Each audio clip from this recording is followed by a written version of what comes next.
accommodation, which we'll talk about a little bit about school and more about family systems and how that can look. We'll talk about techniques and interventions, and then hopefully our personal takeaways. Sometimes techniques that we're going to talk about to help our kids lower anxiety are also things that require us adults to do. So prevalence. Anxiety is the most common mental health diagnosis in the United States. 31.9% of adolescents struggle, so a third of kids with anxiety disorders, 8.3% with severe impairment.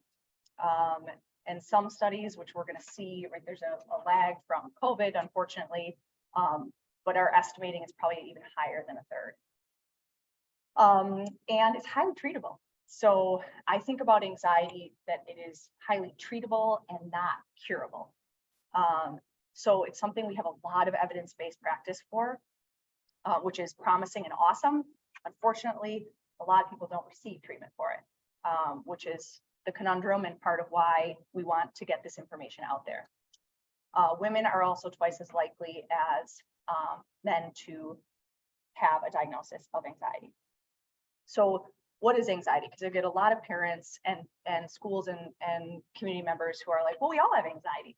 I think that's true. That is a true statement that every human on some level has anxiety, right? It's a feeling that can be useful and helpful in a lot of situations, but only when it occurs in certain contexts and when there's sufficient intensity to match the situation. That's when it's sort of subclinical. If I find out that my, sister got into a car accident and I get anxious, right? That's a typical response to a stimulus. There was a threat, there is a threat. I don't know the outcome, it's uncertain, versus when that alarm is going off all the time, which we'll talk about today. So anxiety by age, we compared it. I just took a depression and behavior disorders just to give people an idea. So this may make sense to you that, right, we see little kids aren't typically depressed. They can be, more times than not, they might be a little anxious, right? So there is, it's about 2%, right, of 3 to 5 year olds who would meet the criteria for an anxiety disorder. That jumps up big time in middle school and 6 and up, 6 to 11. And then 12 to 17, we see that's when anxiety disorders are way over 10%, and estimates, right, are getting higher and higher, likely from some of the co-founding factors of COVID. Behavior disorders may make sense that when kids age up a little bit, right, when they get older, impulse control is better managed, right? Brain development has a key contributing factor to why behavior sometimes improves, and also explains why anxiety doesn't, which we'll talk about today, given the function of anxiety. So some trends by, so this is high school, and you can see it's 12. They did a snapshot at 15 and 18 is the most recent data we have. And it goes up on every single one of them. Biggest vulnerabilities, right? Cis women are more likely than cis men. Non-heterosexual teenagers are far more likely to be anxious, as are transgender adolescents.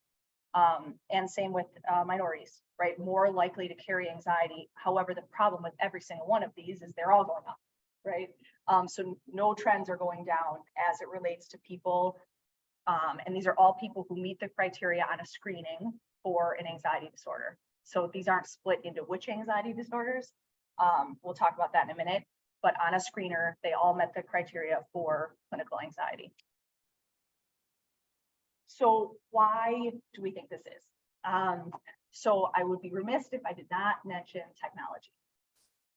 So Jean Twenge, who I am mildly obsessed with, has done a tremendous amount of research. What I love about her didactic approach is that she really talks about, like, it's not all bad, right? Not all technology is bad. However, there are some factors that I think are really important to consider when we look at the increasing rates of pretty much every mental health issue for adolescents, including self-harm, suicidal ideation, suicide attempts among adolescents, right, are all increasing in the last 15 years since the induction of the smartphone. So what are some of the contributing factors she talks about? So changes in social interaction. We're going to talk about that. Interference with sleep.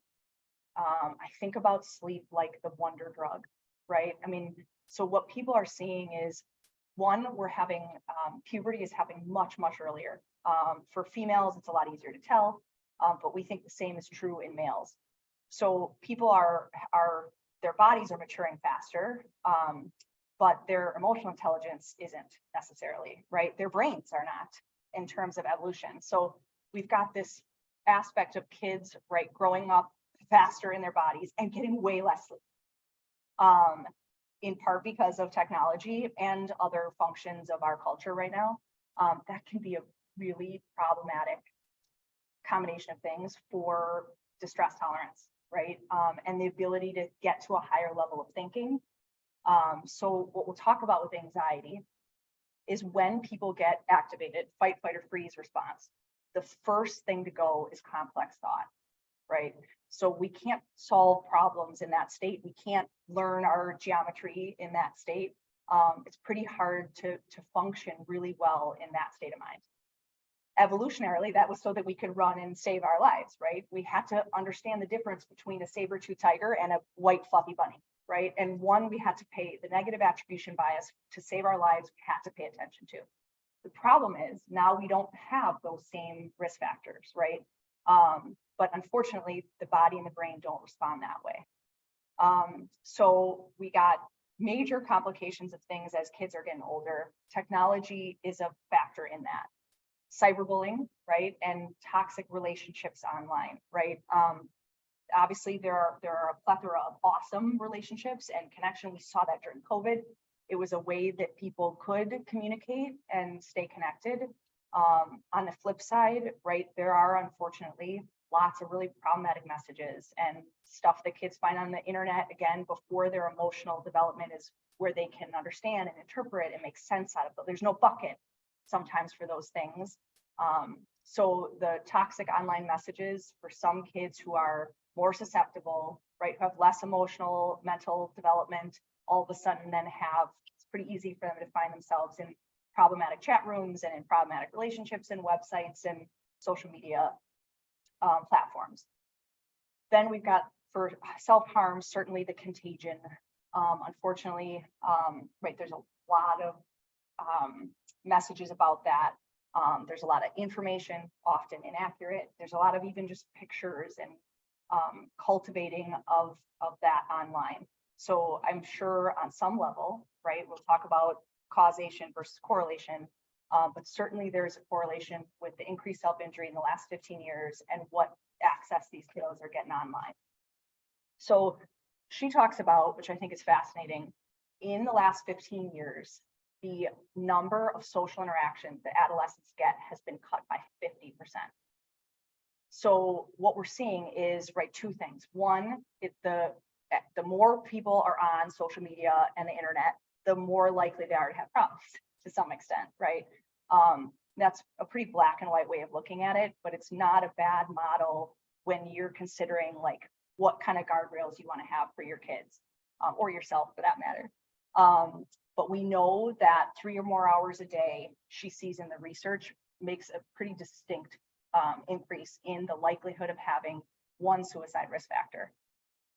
So again, if that doesn't cause kids to kill themselves or die by suicide by any means, but there is a strong correlation that risk goes up, right? That's what that means. So there's two things that are happening, right? The loneliness and depressive symptoms, right? Sometimes the unhappiness and things related to lack of connection are contributing. But she also talks about this cycle of like, you know, an hour or 2 or 3 a day online means an hour or 2 or 3 a day that you're not doing something else, right? And in particular, the research is saying, because I'm not, you know, when I was a kid, if you were stuck in someone's basement and you had an argument with your friend, you couldn't text your mom to come pick you up, right? I'd have to walk up the stairs, find the human that birthed my best friend and ask them to call on the phone. And then I'd have to dial, and chances are my parents would not pick up because they never did. And before people knew who was calling, it was just like, well, just ring and ring and ring. And I had to solve my problem, right? right? There was no exit. There was no somebody swooping to save you, or a parent saying, try to save this, right? Like, or a friend saying, you should tell them this instead, like there was none of that. We had to deal with the emotional struggle, right? Problem solving, all of it, constant, 50% more than the average adolescent right now. So what that is exposure, right? It's exposure to problem solving, to emotionally navigating those things, to messing up and figuring out how to do it different, all of it. So part of what Jean Twenge's research is saying is, again, it's not just as simple as having the phone, right? It's what we're not getting when we're on it. And then sometimes it's the excessive amount that we're doing, right, starts to begin to perpetuate problems like unhappiness, right? It's like if we're not getting a whole lot, right, the function of the behavior matters. So if we're not getting tons of connection, but we're just mindlessly scrolling, right, which those algorithms are addictive for a reason. There's no page breaks, right, for a reason. So all of a sudden, 2.5 hours have gone by and we're on TikTok, and we might have seen some things that were funny or that were effective, like in terms of maybe it's bright, sunflower pictures that we love. The problem is, again, that's not offset by sometimes the negative consequences of that information. So she talks about even like iGen folks will, the sensitivity, right, to even somebody disagreeing with us is literally, in the research, these kids would describe it as a trauma, right? That is how they're experiencing it. Like, I don't know how to deal even with somebody who has a different vantage point than I am. And obviously older folks would say, okay, some solutions to that might be you ignore the person, right? You come up with valid arguments against the person, for example, right? You have a discussion about it, right? But now with the lack of opportunity sometimes to do that, kids don't know what to do. So anxiety's impact on school, right? These trends are, again, going up. So difficulty concentrating, right? Like we said, because if I'm, right, if my body is responding as if like I'm in big trouble, the last thing evolutionarily that I wanted to do was learn my science, right? Or pay attention to my history. So we see that the presence of anxiety creates a lot of disruption in terms of concentration. It affects information processing. Again, right, if I can't take it in, make sense out of it, organize it, commit it to long-term memory, right, I get home and I'm like, what did we talk about in math? Particularly if there was a threat that I felt in math. We'll talk about what threat, those could be social threats, those could be grade and success in academic things. That could be, intimidation of a teacher because they don't know how to solve that problem, and they have questions, but they're scared to ask. Any number of things for somebody with anxiety could be perceived as a threat. Increased physiological complaints. So we see this even in littles, right? Lots more stomach aches, headaches, feeling like they're going to throw up.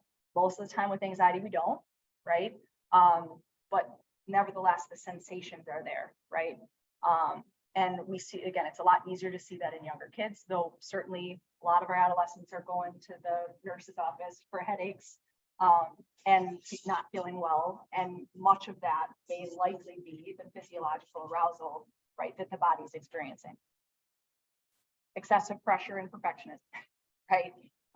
Kids with this inundation of constantly having to be on, worried somebody's going to take your picture, worried how things are going to show up, how you're going to be perceived, is definitely different, right? Arguably than 15, 20 years ago.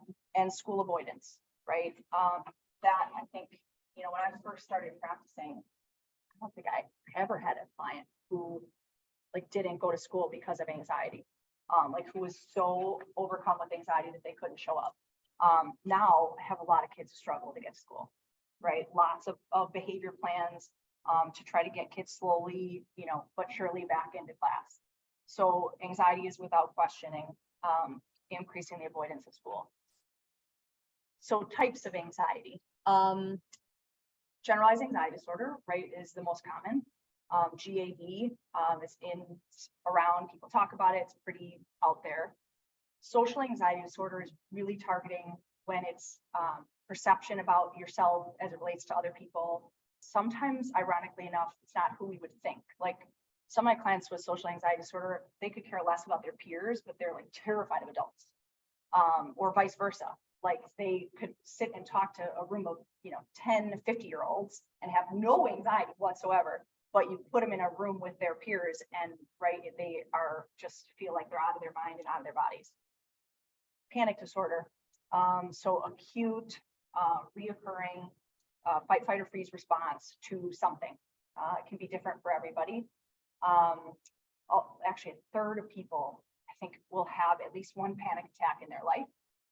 Panic disorder is when it's reoccurring.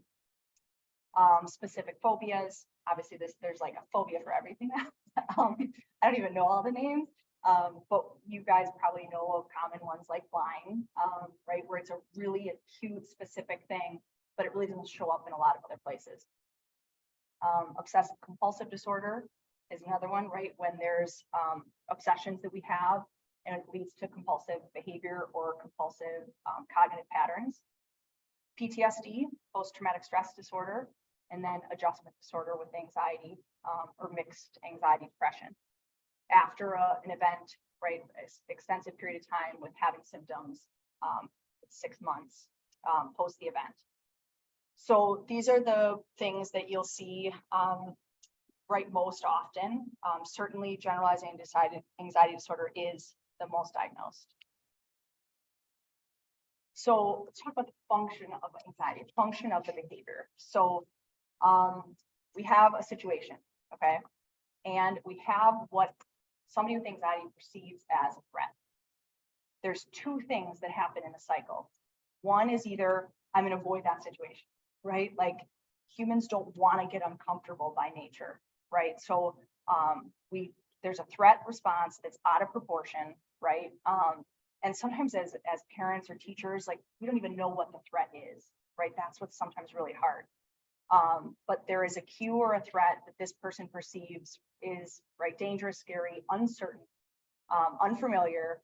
And so there's a tendency either to avoid or to avoid the feelings connected to it, right?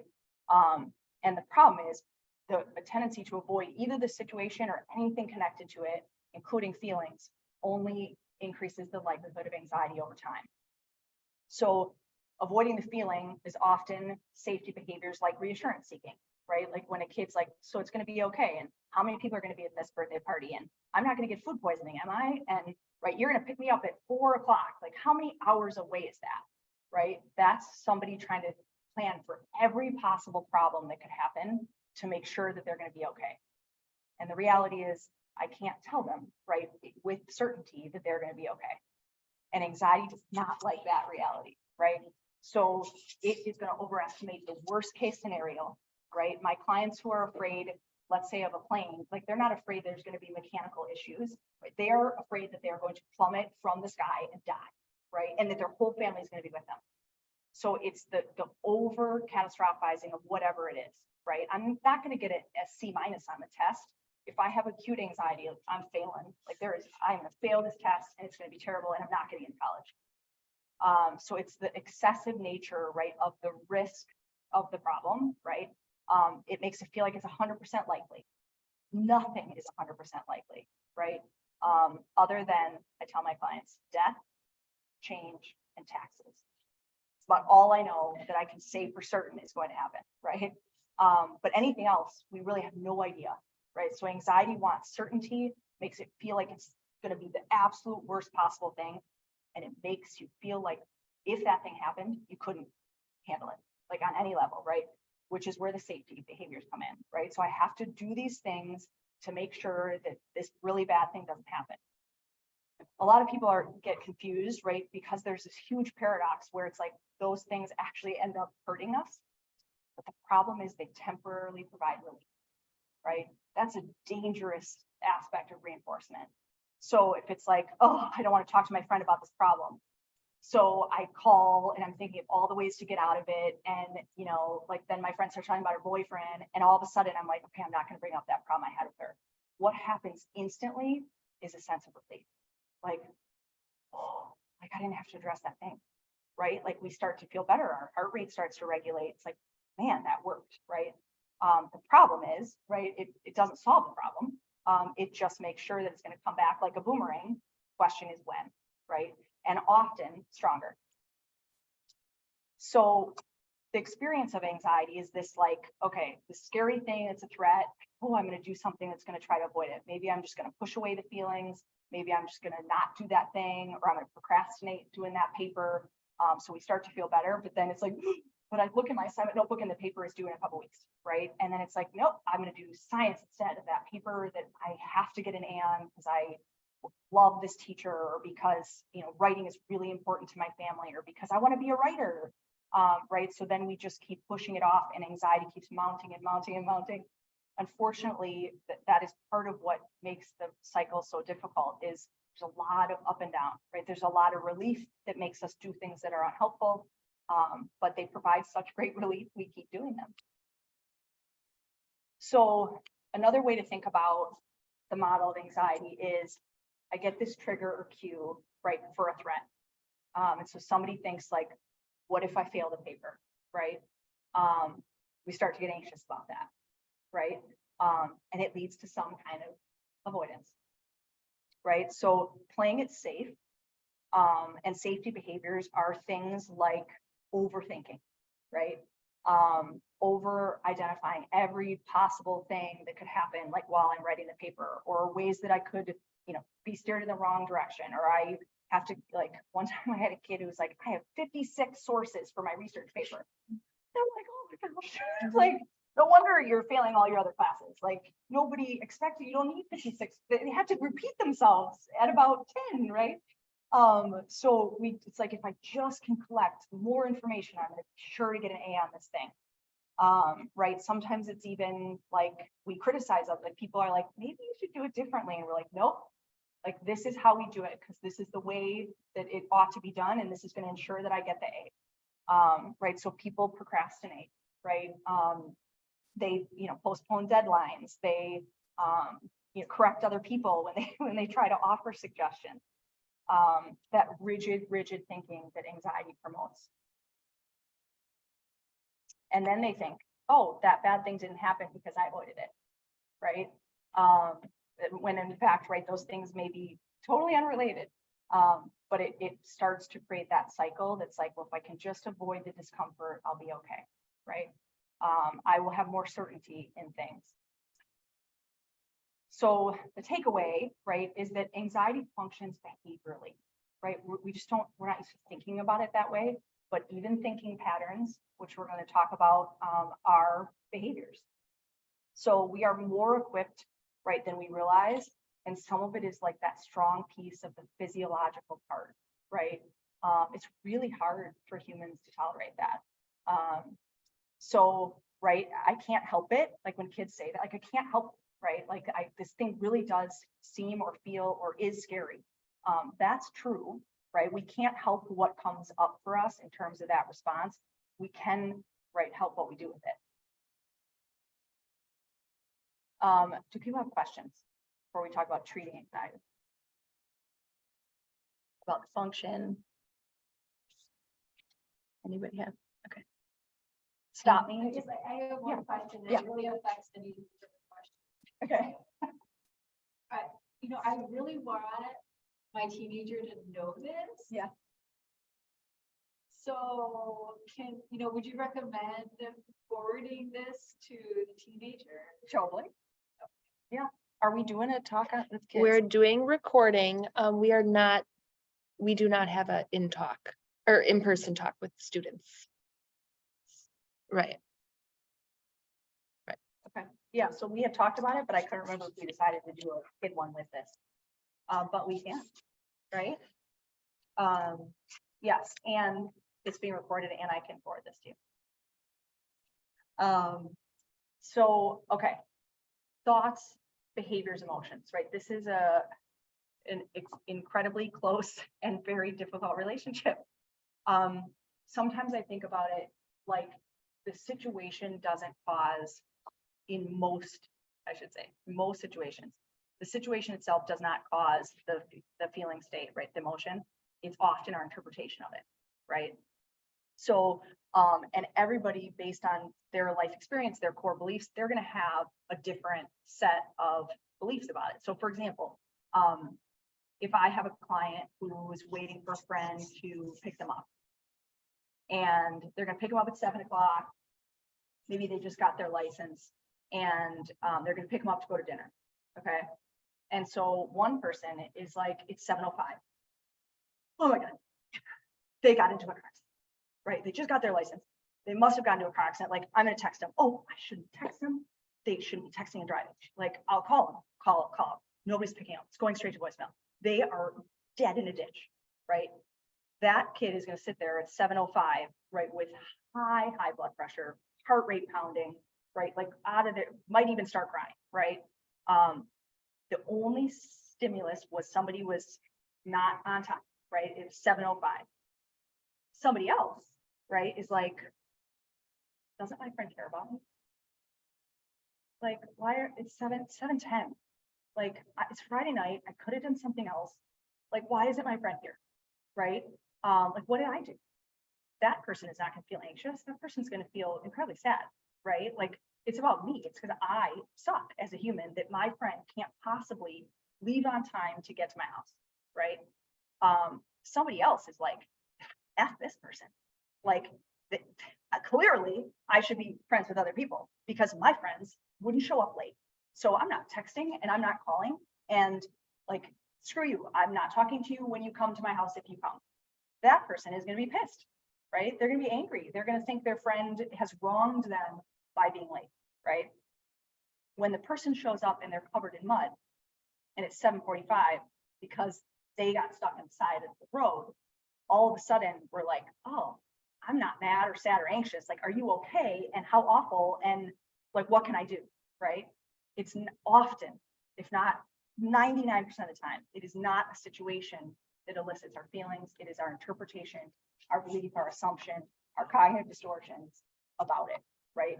Anxiety does not do well with the unknown, right? And it's going to fill in the gaps, and it's likely going to fill in it with something that's problematic. So what do we do about that? In therapy, we address thoughts, right? So what are those cognitive interventions? They're identifying problematic patterns of thinking, right? Sometimes it's challenging it. I would argue sometimes it's letting it come. Thought suppression does not work. Telling somebody just not to think about it is never going to work, and often actually makes it worse because we can't stop thinking about it. It's coming.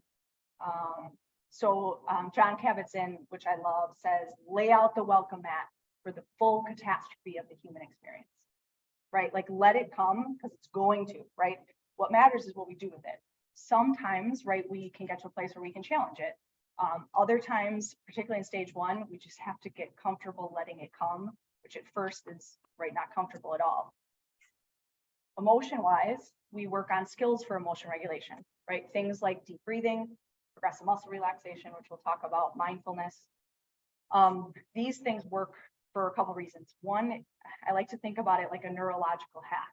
So in the research, right, if I'm having a panic attack and I have elevated heart rate and I'm feeling totally out of control, if all of a sudden we can get ourselves to breathe, right, there are also pathways from the lungs to the brain that tell your central nervous system, like, okay, there isn't a threat, if you can get yourself to have, right, deep enough and effective enough breathing.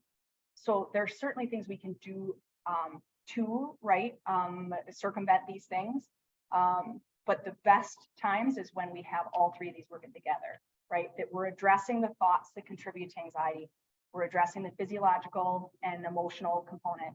And then we're working on behaviors, which is exposing yourself slowly and gradually to the thing you are most afraid of. And you're doing it by blocking avoidance. So you're blocking any kind of safety behaviors that maintain the anxiety. So core constructs. So like, I don't know anybody who has anxiety who can tolerate uncertainty well, right? I mean, they're going to go hand in hand. To the extent of, well, how does it show up and where does it show up is maybe a question, but certainly there's an intolerance of anxiety. So there's a mismatch right, between how we thought things would be and how things are. And that ambiguity, again, like anxiety wants certainty. So when it's different or it doesn't match up, it tends to create, I would say, desperate, right? That like I have to make that make sense. Many situations we don't know, right, what the outcome will be. It's so full disclosure, my 2-year-old, as an anxiety, somebody who works with anxiety, he comes home and says, like, mommies and daddies always come back. And it's like the cutest thing in the whole world, but the like uncertain part of me is like, maybe they do, maybe they don't. Like, which I would never say to him because he's 2, right? Like we want to have a groundwork for safety, security, certainty. And then as we get older, we want to be able to tolerate that we don't know, right? So I wouldn't tell my 2-year-old that. But I might say to my 8-year-old, like, we got to have a discussion about that, right? There are times when maybe they don't for one reason or another, and how would we function with that, right? Like, there's a point at which developmentally you want your kid to lean in to the fact that you don't know. So our need for closure, right, is a whole nother aspect that drives sometimes humans, up the wall. So we have an urge in the brain, again, to make it, to finish it, to have a sentence, like a period at the end of the sentence, a completion. And there are some times and situations in life that we don't have that. Breakups and divorces and things of that nature are one of those, right? Folks often quickly dismiss ideas different from their own, right, when they have low tolerance. Right. So like my 2-year-old is a perfect example, having a meltdown, right? I may know how to solve that problem and give the perfect answer, but we're going to reject it, right? No matter what it is, when our brain is hijacked. And that's true of whether you're 2 or 22. We're going to reject it, right? Because we have a strong urge to solve it in this super narrow, right, vantage point that anxiety creates. And it's like, it's this way or no way. So you hear that in like the rigid black and white thinking that is often perpetuated by anxiety. So the more flexible, the more open, and the more curious, right? It's pretty hard to be curious and judgmental at the same time. So the more curious that you can get your kids to be, or that we can all be about like what is coming up for us, why is there anxiety about uncertainty about something? What is that need, right, that we have around that? That's a pretty important question. And I think if we're curious about it, we can relate to it much differently than if we're judgmental. They talk about how worrying is a mental attempt to reduce the unknown and feel more certain by thinking through, anything and everything, right? Unfortunately, though, like we're talking about, there's no amount of reassurance that we can get, right? It's an endless bucket because there is no certainty, right, of a lot of stuff that we encounter. So kids learning to tolerate this, adults, us humans learning to tolerate it is a really important life skill. So how do we do that? So we think of the intolerance of uncertainty in 2 core pieces. One is to increase certainty where we can, but we want to do that, right, with problem solving real problems. So in other words, like, as far as I know, nobody has ever solved a problem by worrying, right? Worrying doesn't solve problems. Solving problems happens when we actually address the problem and come up with solutions, right? So we want to problem solve real problems, not sometimes the stuff that our anxiety conjures. We want to do that by blocking safety behaviors and avoidance so that somebody is really slowly working towards what it is they're afraid of. Right? If it's like social anxiety is a perfect example. If somebody has a safety person, like, well, as long as I go to camp with my best friend, as long as I go to lunch with my best friend, and as long as I go to college and live in a dorm with my best friend, and as long as I go to the party with my best friend, like, I'm okay, right? But at some point, that best friend is not going to want to be in your cabin or want to stay with you for that event, or maybe go to the same college, right? So we want to make sure, well, somebody's like, no, I went to camp. Like, I was afraid of camp. Camp was scared, but I went, but it's because I had my best friend, right? So we want to make sure that when people are working towards the things they're afraid of, that they are slowly but surely getting rid of safety behaviors. So how do we tolerate uncertainty? Exposure, right? And working on the cognitions that keep those things going, right? The assumptions that we have that we keep making like fit. because anxiety doesn't like to be wrong, right? So we're going to be pretty biased in the way in which we search for information, because inevitably it's going to prove that our anxiety is right. And that's exactly what we don't want to have happen.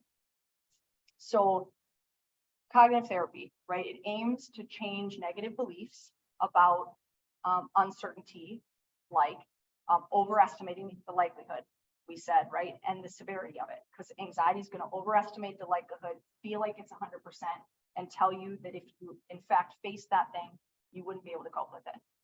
So it's always going to tell you that you can't handle that situation if it happened. But so far in my clinical work, I've never seen somebody not be able to cope with the thing, even if their feared outcome happens.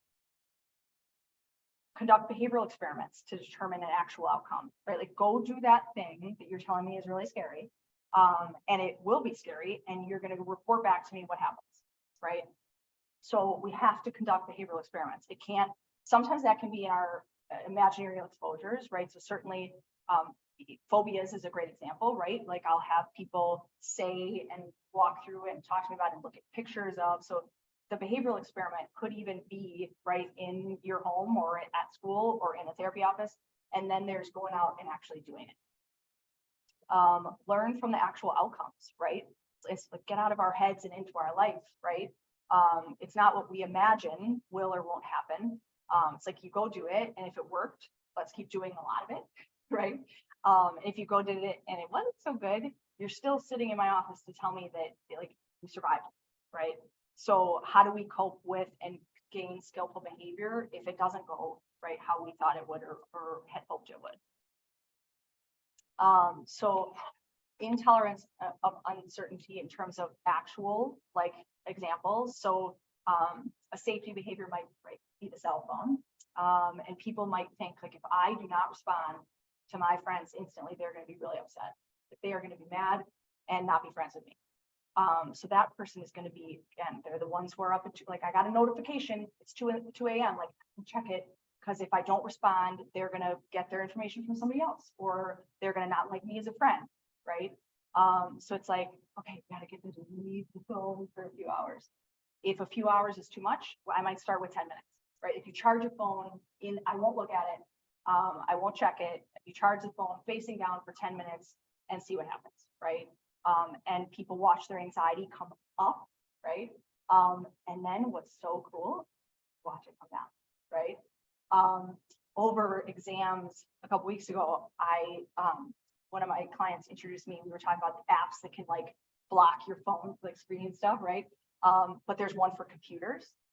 And so in my office, we blocked it for X amount of hours. And like, I mean, she stopped breathing. Like she completely stopped breathing. Like, I mean, heart rate went up, like borderline panic. And then within 10 minutes, right, when she pressed buttons, like you can't undo it. You can't undo, if you tell it that you can't activate these things from 2 p.m. till 5 o'clock, you can throw it out the window. Like there's nothing you can do to unlock it. But the amount of like flooding, which I would normally have not done, but then coming down was like in 20 minutes, much more regulated, right? Stopped checking, stopped like, how long has it been? Can I press the buttons? Is it on now? Right? Like, can I use your phone? Like, I mean, just the panic that ensued, right? And then like, oh, now I'm still sitting here, right? I can tolerate it. It's really uncomfortable, still not great, but it's getting better and better and better, right? So, and what would happen, right? If she didn't respond or if she couldn't get on her computer, right? Like, people are going to hate me, or I'm not going to be able to have access to things, right? And it's like, we want people to realize that while that is a yucky and really problematic feeling, it's not dangerous, right? It can't hurt you. And so, you know, people do things like, if I don't get all my kids' stuff ready, they're going to forget stuff, right? It's like, okay, what if they do, right? Like, then I'm a bad parent. Well, I can understand where you'd be compelled to put all your kids' stuff together, right? Like if I don't have all the information for this event, it's going to be terrible. Right? Like if people can't fill in the unknowns, or if I don't know, you know, like how I'm going to do on this grade, surely it's going to be terrible. And that's going to have, you know, long, far reaching effects. So what we try to do, right, is get people to really challenge those black and white thinking errors and distortions, right? And try to lean into like, okay, how do we get you, sometimes it's cognitive. How do we get you to start to slowly create, right, new pathways and new patterns?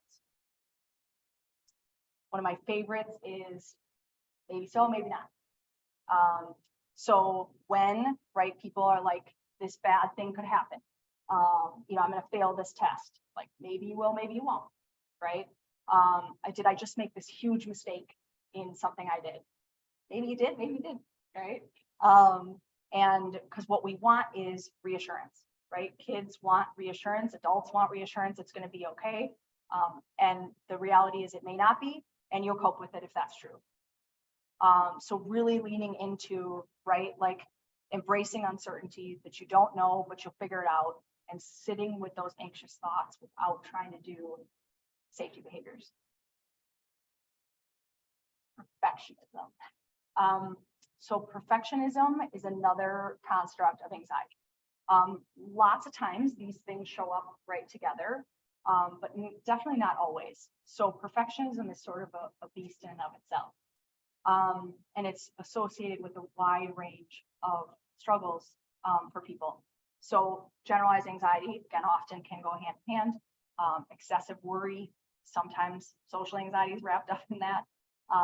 Depression, right, when we just cannot reach that goal, people start to feel pretty yucky over time. Sometimes obsessive compulsive problems can be wrapped up in it. Anger, because it is so narrow-minded, so we just don't do well with other people's input, which is hard for our family members to understand. And certainly body image and eating, without question, are wrapped up in perfectionistic thinking patterns. So one way I like to, because again, we want to be as non-judgmental and curious as we can when these things are showing up. Because if it was just that simple, like to convince somebody otherwise, right? Unfortunately, it's not that easy. So are your perfectionistic behaviors working for you or against you, right? We tend to seek information to make sense out of what we believe, and we are terrible at being non-biased. So we're going to find things that fit these beliefs, and they're certainly not always going to be accurate. Often, right, they have high standards, either for themselves or other people. And the question, because sometimes, you know, even parents will be like, well, how do I know it's not an effective, right, aspect in terms of expectations? And we'll talk about that. So things to think about, right, are like, what's the motivation behind the high achieving behavior? So is it to avoid something like failure? Like I'm going to work so hard so I don't fail? Or is the function more, I want to gain approval? Like that really means something to me, right? Do you focus more on outcomes? Because that's a dangerous place to be. We can't control the outcome, right? What we can control is our attitude going into something, effort we put forth, you know, how much time we spend writing a paper, let's say. But at the end of the day, we don't have a tremendous amount of control over the outcome. Sometimes you have a, you know, really difficult professor in college who takes off because you went one word over the 500, you know, words and you failed. No matter how much you put in or how intelligent or bright or smart or amazing of a human you are, those things can still happen. So really thinking about what is the function of the standard, right? Because especially with perfectionism, there tends to be pretty particular patterns of thought with that. The sort of the tunnel vision, I kind of think about like horse blinders. So it's like you can only sort of see one way and that's how it is, and it's really hard for you to accept feedback. Then, right, there's probably like somebody's doing it wrong. When you see people like criticize their partners about the dishes, right? It's like as if there's only one way to do the dishes, right? But it's like you're doing it wrong. Now I'm irritated, and now we're not doing so well together, right? So perfectionism has sometimes people with uncertainty issues that are isolated, people don't really know about it. We sort of silently suffer. people don't even know we're doing safety behaviors to some extent, but perfectionism is a little different. We tend to see that behavior. And often it gets us into trouble, particularly in interpersonal relationships. So how do we think about this? So when people say, okay, well, but that perfectionism got me to where I am today, right? So the question is, and this is how I think about it, like, is it a perfectionistic belief, right? Or an appropriate belief that leads to improved or high performance, right? So 4 ways to think about it: the excessiveness of the standard. Okay, so can that goal be met, right? I mean, we all have limitations. I am not in the WNBA, right? Like, no matter, I'm not tall enough. I don't have the right body. Like, I'm just not. So the question is it so excessive that I can't even meet it? If that was my goal at my age, right? Probably not. So the question is excessiveness. Okay. The other is the accuracy of the belief, right? Is it true that that standard must be met? And how's that working for me or against me, right? The costs and benefits of imposing the standard. So is it helpful? Does it help me to have this belief or standard, for example, that I have to be the best at everything, right? The cost benefit of that might be I lose tremendous amounts of relationships because people don't tend to like that, right? And I can't be the best at everything because it's excessive and it's probably not realistic, right? And so it's like the cost benefit of having that standard. Is it actually helping me to achieve my goals or improve performance, or is it not? Or is it causing other problems that are probably maybe more negative consequences than they are positive? And the flexibility of the standard. So this is a big one. I see this in eating, right? So I'll have somebody who's doing intermittent fasting, and then all of a sudden it's like, that's the only thing it can be. They can't go to their friend's birthday dinner because they can't possibly face, right, some food after 8 p.m. And so it gets, all of a sudden, right, the flexibility just goes out the window, right? So there's one thing about being, right, determined and disciplined. There's another about being so rigid that it's going to come back to bite you in the booty. So an example I use that people I think can relate to is cleanliness. So I don't have terribly high standards for cleanliness, but it changes depending on what I'm doing. So I have 3 kids, and my daughter has a bunny, and like the bunny, like its poop like flies out of the thing, so there's these pellets everywhere, and you know, like picking those up, and thankfully they're hard, and hopefully my 2-year-old doesn't eat them. But like, okay, that's one thing. When I'm making dinner, right, obviously, like, not rubbing raw chicken everywhere, right? Like I have evidence to suggest that's probably not smart. If I'm making dinner for other people, I'm even more like, I got to be careful, right? Like this could impact somebody else. When I go, I'm an avid fisher person. So I go up to Quetico National Park and backpack for 200 miles in a canoe, and I don't shower for a week, too. If I clean a fish and my hands are freezing, I just wipe that, right? Because I'm not going to go get the soap and freeze my hands, and there's too much going on, and I've never gotten sick, right? So it's like in different contexts, I can understand that whatever my belief is about it can and needs to change, right? So part of it is, you know, particularly when situations arise where it's a very arbitrary or subjective view, right? Versus based on facts and evidence. So the paradox of perfectionism. So perfect example, right? I have a kid who's like, I want to, you know, go to Boston College because they have an amazing history program. So history, like I have A push on Thursday. I've got to get an A on A push, right? And so does this sound familiar? Right, it's like, I'm gonna get an A on A push. And so they start studying weeks ahead of time, right? Reviewing, like excessively reviewing, going over their thing, like going over the binder check thing, right? Like, geez, how much time are you spending on that? Like, I don't know, multiple hours a night. What happens to your other classes? Like, what other classes? You know, like I just have to get an A on my A push exam. They stop, right, taking care of themselves. Sleep gets wonky, right? They may not even be eating how they normally eat. Like popping a pizza at, you know, 2 a.m. because they didn't eat, and right then they're waking up like not feeling great. That kid shows up slammed a cup of coffee right that morning, increases anxiety instead of helping them stay awake. And they're going to do fine on that exam, right? But all other things are going to start to struggle. And arguably, had they stopped, right? Had they known when to stop and not overcompensated, probably done better on the APUSH examining, right? So the hard part about the perfectionism is people are like, just stop, right? Again, if it were that simple, they can't, right? So they feel compelled that if they do all these things, they're going to make it more likely they get the A. And the hard part is that we don't have that kind of control, and the excessiveness, right? If it's working against us, it's not necessarily even going to lead to the outcome that we want. So perfectionism interventions, I love these.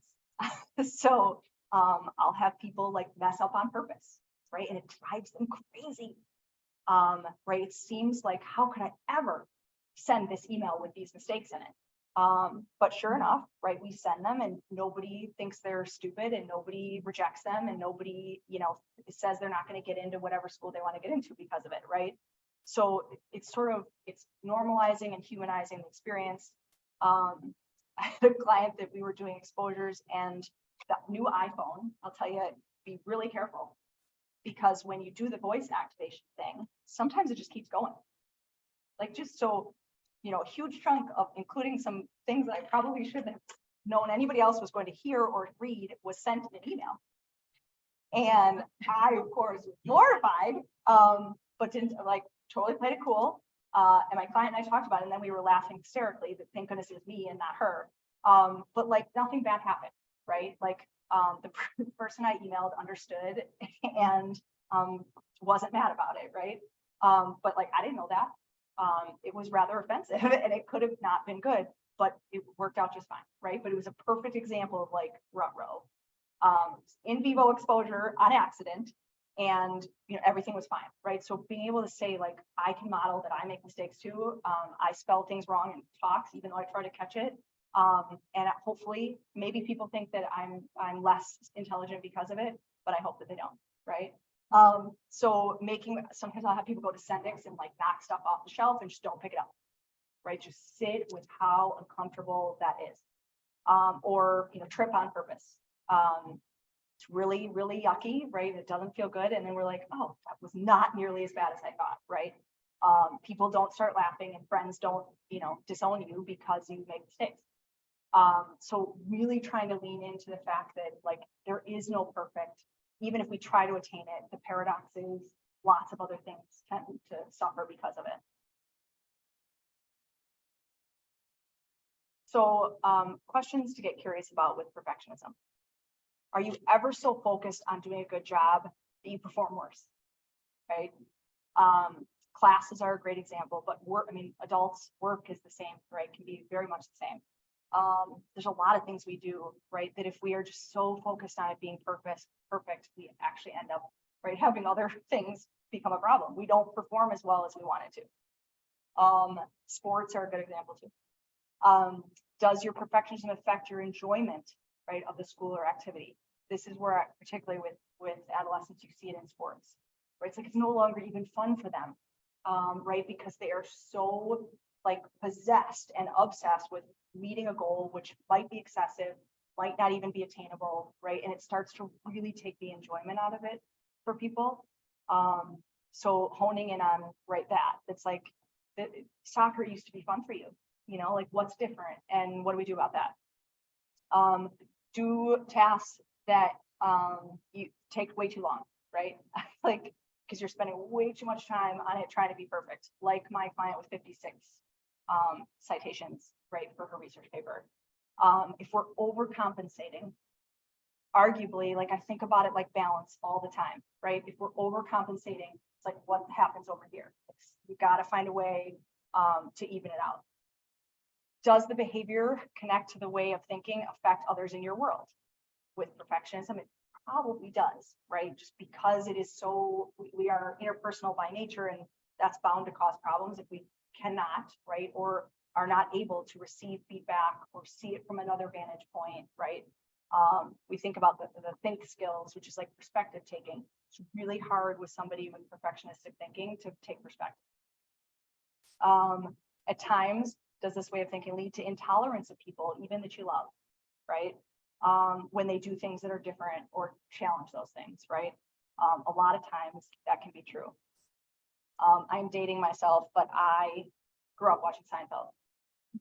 And sometimes I would become so enraged with that show because it targets a lot of things.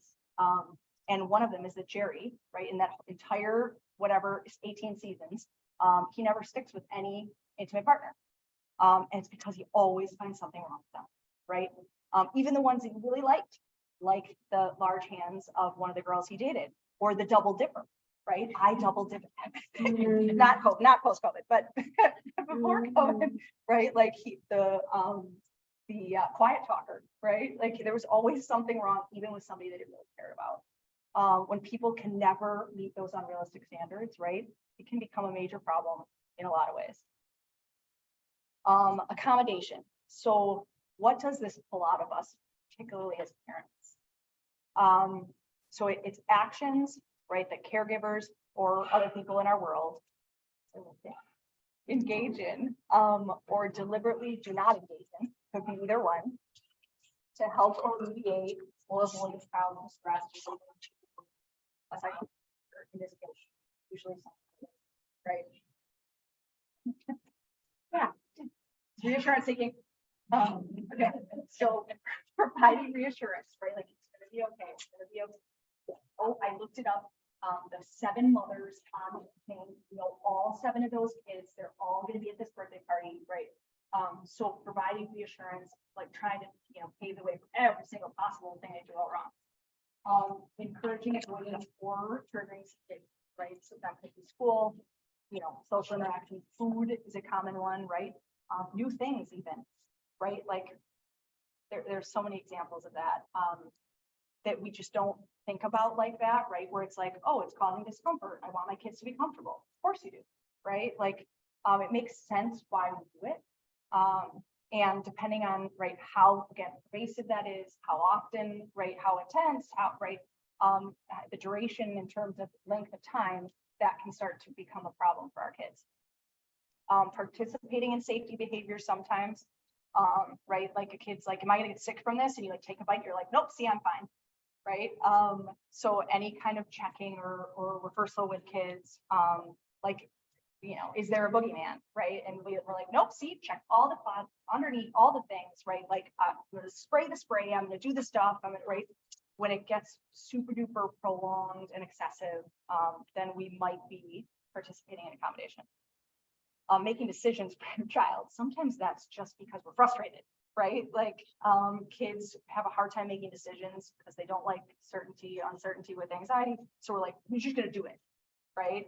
You're just gonna order this thing, right? Or you're not gonna go to that, whatever, right? Sometimes, again, it's like function of time for parents. It can be a really tough factor of that.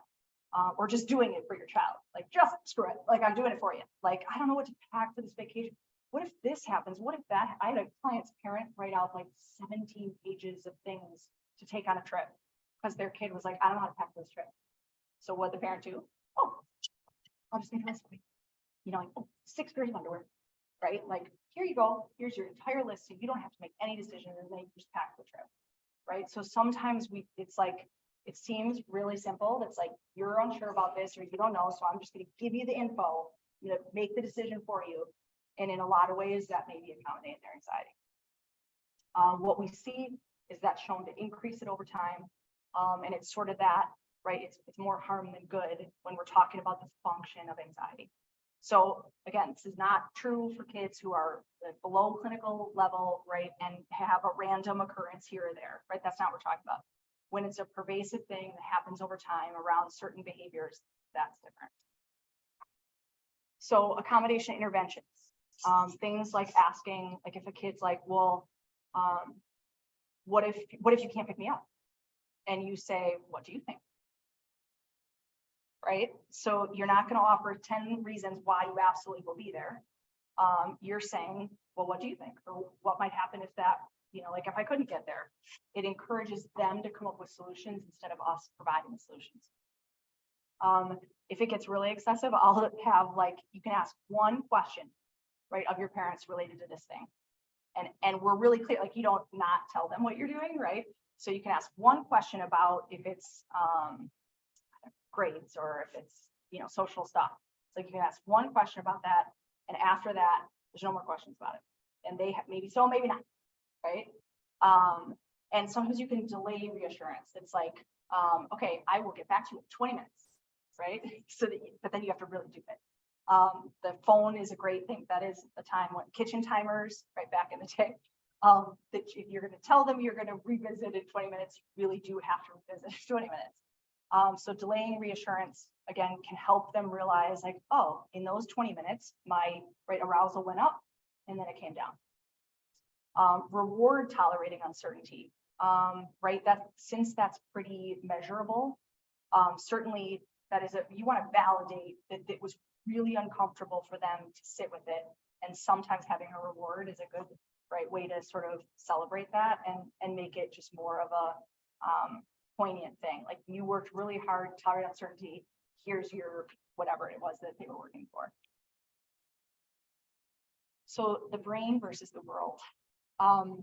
So it's not fun. I think about it like a fire alarm. I have plenty of my own issues, but anxiety is not one of them. So if I think about it like a fire alarm, my fire alarm goes off 3 times a year.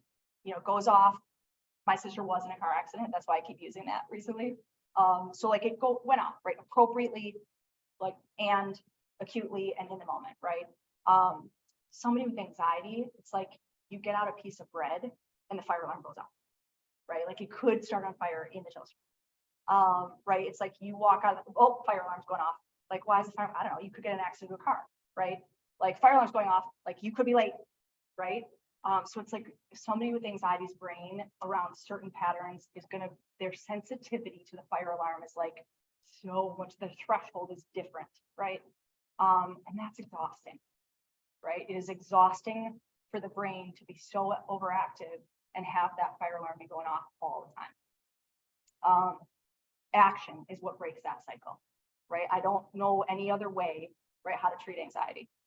So it's that distinguishing, right, productive from unproductive worry, right? Again, is it reasonable to worry about my sister who was in a car accident? Yes. Dealing with the unproductive worry, right, without safety behaviors. And if it isn't a productive worry, figure out how you're going to problem solve, right? And doing that as soon as possible. So intervention. So we talked about, right, cognitive, there's the behavioral, and there are the physiological and emotional responses to anxiety, right? So what we know now that we didn't know at first, 20 years ago, was that avoiding worries does not help, right? So there were, therapists, there were, schools, there were parents who were like, just don't worry, stop worrying. It's that, just don't worry about it. Or would reassurance seek. And now we're like, oh, worry about it because you're going to, and let's figure out how to effectively navigate that, right? So the paradigm has shifted a lot, so much so that, even in the last 10 years, it just mindfulness, right? It's just so, it has exploded. And it just took a really long time, right? Because mindfulness-based stress reduction started in the 70s. In the medical model, and it just took a long time to get where it ought to have been in conjunction, which is in mental health. So part of it is letting the fear, the discomfort, the thoughts, the intrusiveness come, right? While we're going to talk about distractions, distractions can serve a purpose. So in DBT, we do distractions when urges or intense anxiety is high, but it's not meant to be sustained, right? It has its limitation. You can't just distract, keep distracting, right? So it's using sometimes distraction to then be more effective with skillful behavior. Certainly the acceptance of these things we talk about is so important in starting to reduce its intensity, as is accurately naming. So Dan Siegel, this research, and who else does? Alan Frazzetti all talk about if you can accurately identify the feeling, right? We begin to start to regulate. So even discerning what is it that we're afraid of? What is that? Is it fear versus something else? can be incredibly helpful in starting to gain more control over our thoughts and feelings and sensations. Acceptance and commitment therapy, right? Drop an anchor is saying like, okay, these things are coming. This is happening. I'm connecting to my body and I'm working through it, right?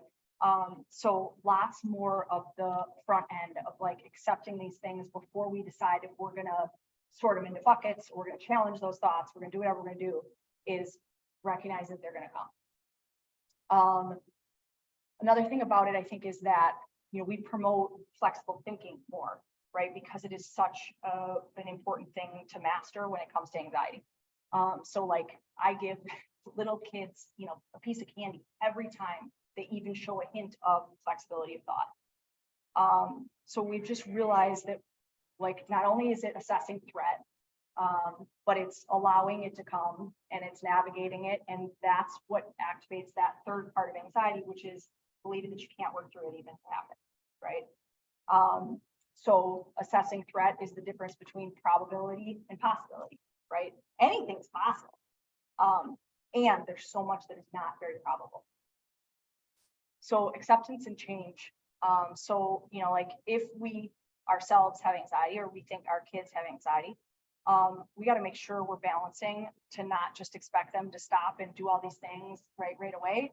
Because that tends to lead to sort of hopelessness. People feel like I can't change all that so quickly, right? If your feared stimuli is, feeling like people are the fear of embarrassment in social situations, you don't run and have your kid wear a costume to a non-costume party, right? That'd be too much change at once. And if you just accept, right, and reassurance seek and tell them it's going to be okay and not push it at all, that leads to feeling hopeless and helpless in a different way. So it's really considering balancing both acceptance and change at the same time. It's like accepting reality and working to change it together. So parent transactions, validate anxiety with concern and compassion, right? And not with tons and tons of gooey emotions, right? So it's that like, I am concerned and appropriately offering warmth, but I'm not spending tons of time because you may in fact be reassurance seeking. Providing clear limits and expectations, right? So many teens have lost the ability to tolerate distress and uncertainty. In parts, like you can just look it up. Again, you got the safety thing with your phone and your people, and right, it's so different. So we don't want to overprotect, right? Sometimes I'll even ask my kids at dinner, how did you get uncomfortable today? And expect them to have an answer. They don't always. But right, it's like you want to try to like make that okay, because it is, but also because it's scary, right? So it's like we're trying to push our kids to do uncomfortable things, and that's hard. Be careful to avoid feeding the worry, right? That reassurance part. It's like when you're given maybe more information, then you're like, wait a second, do I really need to fill in all these blanks? And set reasonable expectations while also knowing, right, dealing with discomfort is a skill and it's not going to happen overnight, and it's incredibly important, right? And the only way to do that is through experience. So individualized anxiety, right? Consider the function of the behavior, right? We talk about ABCs of behavior, all the antecedents, right? When the behavior happens, all of the consequences, okay? So what's causing it, right? What's maintaining it? Sometimes people are punished for actually doing effective behavior. So, right, how can we be mindful that when you are being more skillful or you are facing these things that you're getting appropriate reinforcers for it, instead of getting sometimes punished for it? And being clear about what specific behaviors you're targeting. So if it's social, right, that your kid's really aware of how they're trying to push or challenge themselves. It's not just like, well, just go be social. Because there may be some things that they're not afraid of, right? And like we said, some of my clients are like, I could talk to a room of adults, no problem, it's my peers. And other people are like, peers are no problem, I can't talk to somebody over 30. So really be mindful of what you're targeting. And what can you do about it? Right, sometimes we can eliminate unnecessary cues for triggers, like when that's appropriate. We can change your relationship to those existing cues, like a dog is a perfect example, right? So you can, like, you don't want to eliminate ever having your kid have access to a dog, because that's not something you can control, but you can work on changing the relationship if they are afraid of dogs, right? So you could eliminate an unnecessary, like, if your neighbors have a ginormous, behemoth dog, that's probably not what I'd start with, but maybe, like your friend just got a puppy and it's like super small and harmless, and you can start with that and build up, right? Reward baby steps, even if that's verbal praise, right? There's so many things that we tell our kids no, or that they can't do, or we're redirecting, or you were late for this, or you didn't pick up that, or you left the car keys and I couldn't find you, didn't fill up the get, whatever, right? There's so many things we are correcting or like impacting, right, in that way. So the more we can reward and acknowledge and validate ways in which they're working towards those baby goals, right, it's pretty powerful stuff in the research. Eliminate punishers for effective behavior when there are, when like that's sort of the benefit, particularly with anxiety, like you and your partner, even sometimes siblings or like grandparents, right? Sometimes like I'll have a kid, okay, let's say who's afraid of the dark, and we're working on baby steps, and instead of having a night light and the light on and a strobe going and the, like they'll just bring a flashlight to bed, but grandpa's like, get rid of the flashlight. Right. And the kid's like, I can't do that. Turn on the lights. It's like, oh, they had worked towards it. They were facing a fear. They used the flashlight. They were going to go to bed. Right. But like when everybody's not on the same page, sometimes we end up punishing effective behavior. So just with anxiety, because of accommodation in particular, making sure everybody's on the same page. Problem solve collaboratively, bring your kid in when that's appropriate, with school, with these things at home, doesn't matter. And remember the difference between possibility and probability, right? Anxiety is going to take possibility. There's saying there's a chance. And what you want to look at is the probability, which may be extremely low. We talked about the physiological piece. So tip the temperature, right, is if we can activate the dive response in humans, it activates your parasympathetic system, which is the rest and digest. So if we can, you put your head in a bowl of ice water and hold your breath, or like all clients do it in the shower, get it as cold as you can possibly tolerate and hold your breath. It will start to activate for any mammal the dive response, which tricks your brain into thinking you're calm. So same with intense exercise, pace breathing, the longer out breath. In breath activates sympathetic, your fight, flight, or freeze. Out breath activates the rest and digest. So pace breathing, that's the hard part too, right? When we're panicked, we don't want to breathe, we're shallow. If you can just get even a second longer on your out breath, you're going to have a better chance of regulating. Progressive muscle relaxation also works. I have a lot of clients who do that when they're not as activated with anxiety, but it is well researched that it can, same thing, activate your rest and digest and get that parasympathetic going. Some ideas, right? Fidgets, same kind of thing. Sometimes that's an effective behavior for somebody who's working towards baby steps with anxiety, but somebody like a parent doesn't like it or feels it's distracting and gets rid of it. So fidgets can be great in classroom settings. I'm sure they can be problematic. So just keeping that into as an idea. Noise canceling headphones, as again, tolerance is low as kids work towards the things that they're afraid of. So sometimes being able to get rid of some of that stimuli can help them focus and be more successful in addressing, right, the thing that they're working towards. Tip the temperature with ice packs. I have kids who even just on Amazon will have the ones they can crack in their backpack. Even my college kids sometimes take those. Throw them on the back of their neck where you got two main arteries, hold their breath in class if they're really struggling with fears in a lecture setting. Effective workspaces, right? That could be in school, that could be at home, that could be in college. Promote sleep, right? It is a wonder drug. That is one thing that Jean Twenge is really clear about, is the disruption of sleep, right? And the lack of social opportunities that the phone has unfortunately put in front of us. So something to think about is just, are your kids getting sleep? Is that alarm going off for dinging with notifications at all hours? Even if you can get some of the devices and then all of the devices out of the room, it really is in the research the best way to go. So trying to just think about sleep, People who don't get enough sleep are more likely to be anxious, right? We can't tolerate distress and situations. We can't think so clearly. We can't problem solve as well. Just sort of all promotes anxiety. Consider balance, right? In all relevant contexts of life. So it's like if you're overcompensating and studying all the time, then your social interactions and other things, you can't contribute to your family the way you want to, or right, if you're spending way too much time on any one thing, it's probably going to start to impact the other aspects. And model taking care of yourself as a parent. For people who have 504 and IEPs, there's some ideas in here about that. Schools are all really awesome about thinking and talking through that with families.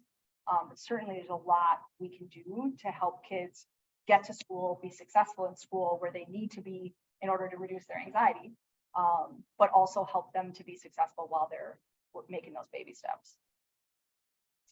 So my invitation to you, I'm a little over. Think about what your takeaway is, right? And it could be, no matter how big or small, something about how things manifest for you, something about how thinking about there is an aspect that you tend to reassure about with your kids because they do have that ability to pull us in, right? They just do when they're struggling. So whether that's about grades, you're in finals week, it's a tough time for kids and for parents for different reasons. So whatever it is, we're more likely to stick to a commitment if we say it out loud or we write it down. So put it in your phone or think about an intention you have around it. And I appreciate all of you spending an hour and a half with me today. There's some resources on here too. So much good stuff, but there's a couple of my favorite. And a couple books that I think are really good, many of which I read like before and during this, and a couple podcasts that are pretty good, in case that's at all helpful for you guys. Oh, and online. Yeah.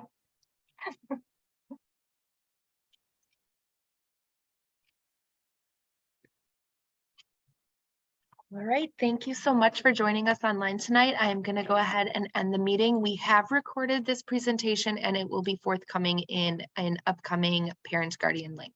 Thank you.